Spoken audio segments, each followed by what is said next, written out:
Hello there, welcome back. I just wanted to do a quick video today about a book called Spares.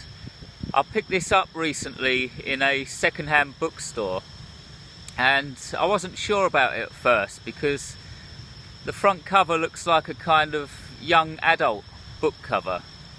A book that's been written for teenagers or something, and it even had a sticker on it saying young adult. But I kind of took a chance with it, and I found out that it's not a young adult book at all, or if it is, it's pretty near the mark. Anyway, I don't usually read young adult books.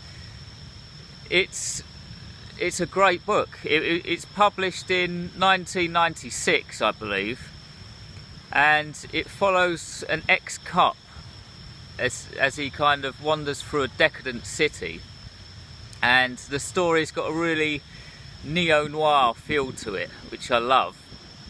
And this city called New Richmond, it's actually a fallen mega mall. It's explained at the beginning of the book that you've got these mega shopping malls, these huge structures, and they're like giant spaceships. They're like miles across and they're flying through the air like huge shopping malls. And this particular one has crashed on in a part of America, and instead of being fixed, it just sits there rotting away, but it's kind of turned into a big city with loads and loads of people living inside it. I mean, that's brilliant. I love that straight away. And the main protagonist, he kind of returns to this city after working on a farm for a few years, a spares farm. And this part of the story is great as well. There's a farm where you've got these clones, and they're treated like cattle. They live in a dark tunnel, and they're just thrown scraps of food every now and again. And each one of them is like a clone of a millionaire. And so if the millionaire injures himself or herself, they can just get one of these spares and kind of cut off an arm or a leg, or gouge out one of their eyes and use it as a spare part. And so after working at this place, he gets kind of disgusted of the whole idea of it, and he kind of gathers about 5 of them together, and he escapes with them. He escapes from the farm with these spares, and he goes back to this city. But he soon gets caught up in all of this gangster stuff and all of this trouble. That's the main premise of the story. It's a great story. It's very atmospheric all the way through. It's been compared to Blade Runner, which I agree with, although in my opinion it kind of reminds me of Max Payne set in the future, the old video game Max Payne. It's got that neo-noir detective thing going on.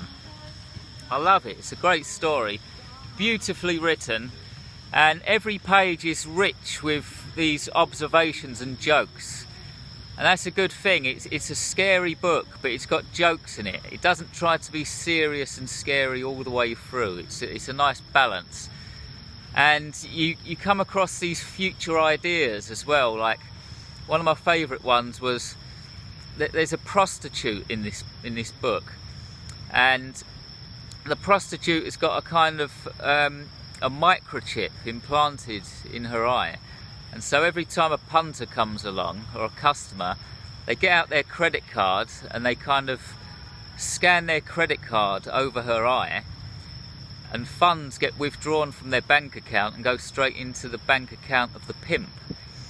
Obviously it's not a good idea to happen in real life, but it's full of these future observations and these ideas.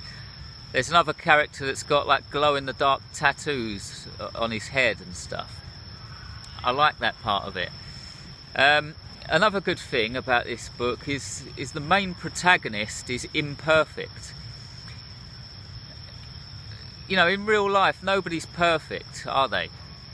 But some books, they portray the hero as being this perfect human being that doesn't do anything wrong.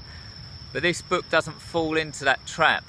The main protagonist is like he's addicted to a drug, I can't remember the drug's name now, Wrapped. He's addicted to a drug called Wrapped, and it's explained that he used to cheat on his wife as well. These are not good things in real life again, but it's good because the main character is not perfect, he's flawed, and I think that's good. It makes the story more realistic. I've got criticisms that it's not a perfect book. You could say that the book has got too many twists and turns in it. It's a bit hard to keep up with at times, and the ending gets a bit fantastical, but in a bad way. It doesn't ruin the book, but it gets a bit fantasy for me, and it kind of drags on a little bit. That's a criticism of mine. However, there is a big shock at the end as well. There's a description of this village, and there's a description of somebody doing a sexual act. I won't go any further than that. If you want to find out, read the book. I'm not shocked very easily. I've read some shocking books and it's hard to shock me, but when I read this I thought, whoa, that was unexpected, and that's in there as well, which I like. I like books to be shocking. I didn't really know anything about this book until I picked it up at the bookstore, but apparently, you know, it's an old book now, published in '96, as I say, and apparently Steven Spielberg's company, DreamWorks, bought the rights to it, but the film just never materialised for some reason, which is a shame. It'd make a brilliant movie. So this one gets a thumbs up from me. I'm actually going to start doing a star rating system on this channel now. I've never done it before, but I'm going to do one starting from now. And it's not going to be a 5-star system either. That annoys me. I don't think 5 stars are enough to rate a book, and this book is a good example of that. Because the end, if I was going on a 5-star system, I'd have to give it 4 stars because the ending dragged on a bit. But 4 stars would be a bit harsh.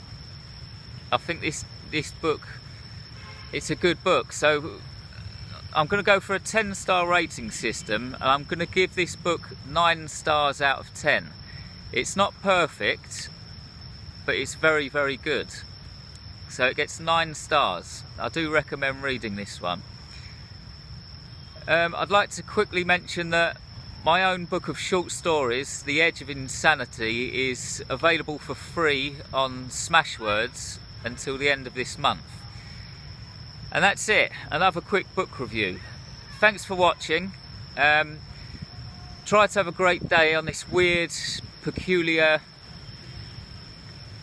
discombobulating rock we call Earth. I'll see you next time. Take care.